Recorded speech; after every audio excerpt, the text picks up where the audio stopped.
What's going on, everybody, and welcome to Legit Fishing.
Hey, I hope everybody's having a good day. My name is Dustin Holland, and welcome to Legit Fishing. Today we're going to talk about topwater baits. It is almost that magical time of year where largemouth spots, smallmouth, any bass will eat a topwater plug. I know here in North Georgia we've had a couple 70-degree days. That water temperature is starting to climb. It's about to be on when it comes to the topwater bite. And I'm going to give y'all some, mainly we're going to talk about walking baits today. I'm not going to cover buzz baits or anything like that. I'll actually cover buzz baits, spinner baits, and I may lump chatter baits into a separate video. But today we're mainly going to talk about walking baits. And I've got a few that are my favorite. I'm going to go over exactly how I store those baits and a couple rod and reel options to throw those baits on. So I'm starting off strong with the #1 topwater bait that I throw year-round, whatever conditions, is the IMA Skimmer. I actually prefer the Skimmer Junior. It is actually currently tied on in my boat. That particular bait stays on one rod and reel all year long, and it hardly ever gets taken off, and if it does, it's mainly to retie. But this is the IMA Skimmer. This bait, to me, is one of the easiest baits to walk across the top. It takes very little, movement from the rod to be able to get this bait to just make wide, zigzag patterns. And I don't know if you can see it on camera, but this bait has been absolutely chewed up. Big thing you're going to notice in my topwater selection is color. Out of the 6 baits that I'm going to show you today, 4 are in bone. For our area, for spots, bone just seems to be a bait that they key in on, whether you're talking about Lanier, Chateaugue, any of these highland reservoirs. This color topwater is hard to beat. Another IMA bait I really like is, this is the Little Stick. It's a pencil popper style bait. I don't throw this as often as I do just the regular IMA Skimmer, but usually when I try to throw a pencil popper technique, I really like these IMAs. They seem to hold up really well. I've had most of these for a few years now, and they've held up great. Paint jobs hold up to getting eaten. And biggest thing is they don't swell or crack being stored in the boat or just laying on the rod deck.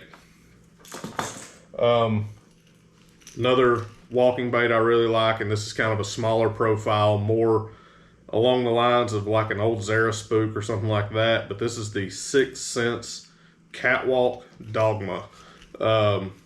This one is actually brand new. I don't even think that I have thrown this one yet, but I have thrown these, and a little bit different action than the Skimmer, but this is also a really, really good bait. This is a one knocker. It's got the one big ball bearing in there. It makes a different sound than this one's actually silent. So some of these have little BBs in them. Some of them have, a one knock style, and then some of them are silent, and that's kind of a key that you have to pay attention to. You could have this exact same bait with, you know, the tiny BBs or no knocker at all inside of it. One day they might key in on this one knock style bait. The next day they might want a heavy rattle. It just really depends on the mood that the fish are in. And I'll be honest, in my years of fishing, I haven't found a consistent pattern that the fish, you know, they don't on a sunny day always want, you know, a bunch of noise. Sometimes on a sunny day they want zero noise. They just want to see that bait and hear it in the water and not any extra noise coming from the bait itself. One bait that is really unique, and this hasn't been out very long, and there's kind of a time and place for this, but this is the ZAM Hellraiser. This bait kind of, in my opinion, gets you closer to like a buzzbait style action. You work this bait typically, you know, moderately fast to, you know, really fast coming across the top of the water, and it actually, you know, tracks in a straight line. But the nose of this bait, the way it's designed, because your line tie is way back here, this bait actually just kind of, you know, jitterbugs coming across the water. And it's a little different obviously than a buzz bait because you don't have one single hook. You've actually got treble hooks on this, which I think is really nice. But again, you're kind of limited in the areas that you could throw this. I typically like to throw a buzz bait around some thick, heavy grass, you know, some brush, stuff like that. A place where you might not want to throw, you know, a bait with treble hooks on it because it's going to get hung up really easy. We want to talk some kind of high-end topwater baits. Both of these are, they're a remake of a classic topwater that was around for a long time, but these are Reaction Innovations Vixens. I would put these in the category of a topwater like you would put Mega Bass in the category of jerk baits. These baits are not cheap. They go for about 25 bucks a piece when you can find them. They've been a little easier to find here lately, but they're still kind of hit or miss on whether or not you can actually find a place, especially a, you know, a brick and mortar store that has them. I know Tackle Warehouse usually has some in stock, but you'll notice these two are different colors. This is kind of an example of some colors that I would choose if I didn't throw bone. And honestly, I couldn't find one of these in bone when I bought both of these, and that's the only reason that I don't have one in that color.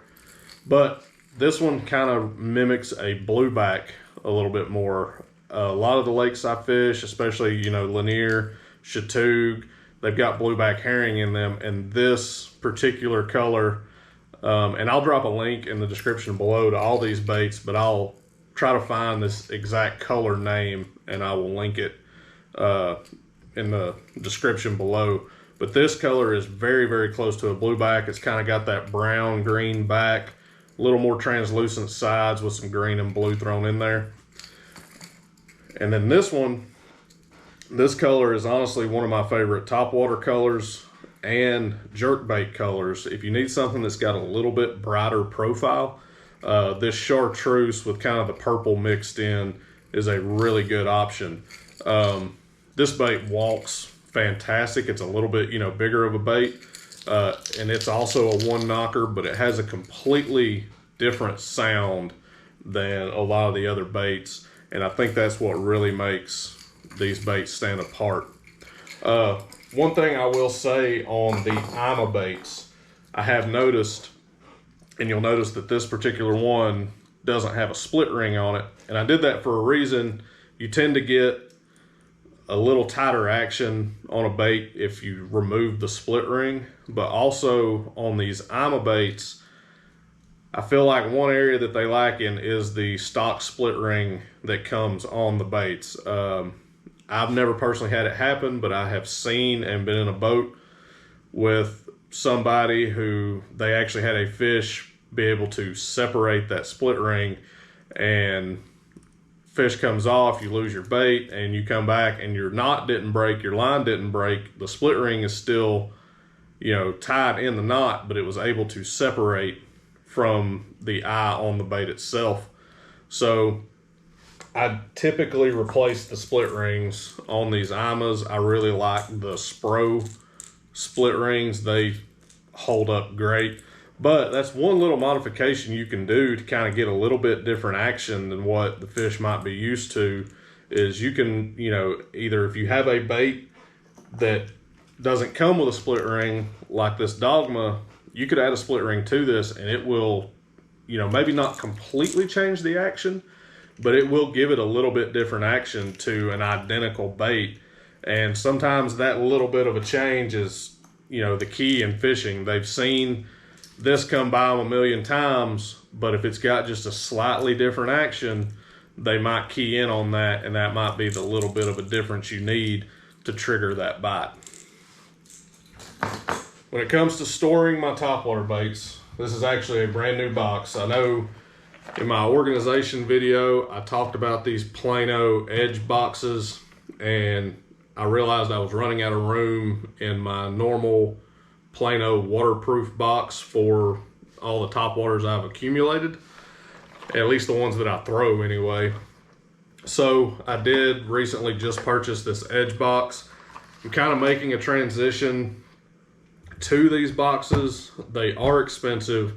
I don't think that they are necessary to store everything that you have, but they are a great option. So if it's somewhere where I'm needing to upgrade to a box, I think this box retails for right around $35, whereas the deep waterproof Plano boxes, if you can find them with the same configuration as this, where you've got, the 4 pre-made dividers and then you drop, the smaller dividers in there, if you can find those, they're usually right around $20, $25 for the deep versions. So $10 more than what one of those would cost. I do think that this is well more than a $10 upgrade to go to. They're so much simpler to open. The normal Plano boxes, you've got a latch on each end and a latch on the front. This box, there's one latch on the front and it is watertight. And they're seem to be a lot more durable. I haven't got multiple years on any of these boxes yet that I've gone to, but I am giving them a shot, and I really do like them. All right, let's talk rod and reel combos for throwing topwater. You can spend all day looking at different rods and reels, and you can definitely pick something different than what I've got here, but I really like these. I'm going to start off with a more budget-friendly option.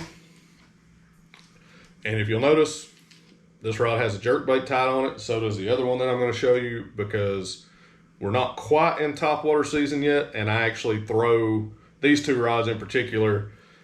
I throw jerkbaits on these during the winter time instead of topwater plugs. So kind of a very versatile setup here. You can throw topwater, you can throw a jerkbait really well on both of these setups. But I like a shorter rod for throwing topwater. To me, the way I work a topwater, standing on the front deck of a boat, I like having that shorter rod. I'm not slapping the water. I'm not, having to go side to side to work it. I can work straight down and not have to worry about any interference. But the rod is actually an H2O Express. This is an Academy rod, their own in-house brand. This is the TAC 40. It is in a 6'9" medium rod with a moderate action. I think this rod retails for $100, but I know I paid $40 for this rod at Academy, and you can regularly find these rods on clearance for anywhere from 40 to 60% off. So anywhere from $40 to $60. And I really, really like these rods. My actual main jig rod that I throw a jig with is also an H2O Express, the TAC 40. This is kind of the higher end in their store branded rods, but I really like this rod for throwing a topwater. I use this one to throw some smaller stuff, so I would throw the Dogma on this. I throw the Skimmer Junior on this rod, and it's paired up with a 13 fishing Origin bait cast reel. This reel is in 8-to-1. I like a super fast reel for reeling in my slack when I'm working a topwater. You know, you can work one slow, or you can work a topwater, make it walk super fast. And when you're making it walk super fast, you need a faster reel to be able to keep up with the slack that you generate in your line. This particular reel actually has upgraded bearings in it. It has the spool speed ceramic bearings that have been installed in this reel. And I'm going to do kind of a review and an update on those. I have two of these reels they're both 13 Origins in an 8-to-1 with the spool speed ceramics, and I'll do an update video on those. But you can absolutely bomb a jerkbait or a topwater a mile with this setup, and those bearings actually help with backlash, believe it or not. You would think it would be kind of the opposite, but they actually really do help. So this is kind of more budget friendly. I think if you paid full retail for this, you'd be looking at right around 180 bucks, which doesn't sound very budget friendly, but I believe I have maybe right around $100 in this entire setup. And when it comes to a good bait caster combo, that's very cheap on the spectrum for what you can spend on a combo. And speaking of high-end combos, this is my other topwater rod. Also has a jerkbait tied on currently because that's what season we are in. This is a super high-end combo. The reel, you could argue, is not high-end, but it is an SLX DC. Again, I can bomb a bait a mile with this reel and this rod setup. This rod is a Poison Adrena, Shimano Poison Adrena 611 medium plus. It's not quite a medium heavy, but it's a little bit more than a medium stiffness on the rod. I really like these Poison Adrena rods. If you don't know, this is kind of a combined collaboration between Shimano and Jackal. This would be considered a JDM rod, so it's got a lot of the JDM styling. I've got another one of these rods, and I absolutely love them. But this is like I said, 611 medium plus SLX DC, also in 8-to-1, and you could spend a lot more money on a reel. This reel, I think, retails for right around $190, but you're not going to find very many people who are going to spend $450 on a rod. But if you want to, you won't regret it. This setup is super awesome. I use this for bigger topwater baits, so like the full-size IMA Skimmer or this Vixen. This is the perfect rod setup to throw those on. Still a shorter rod. You're sub 7 feet. It's 6 foot 11 inches, but short enough to where you can still work it, you know, in whatever way you want to be able to work that topwater bait.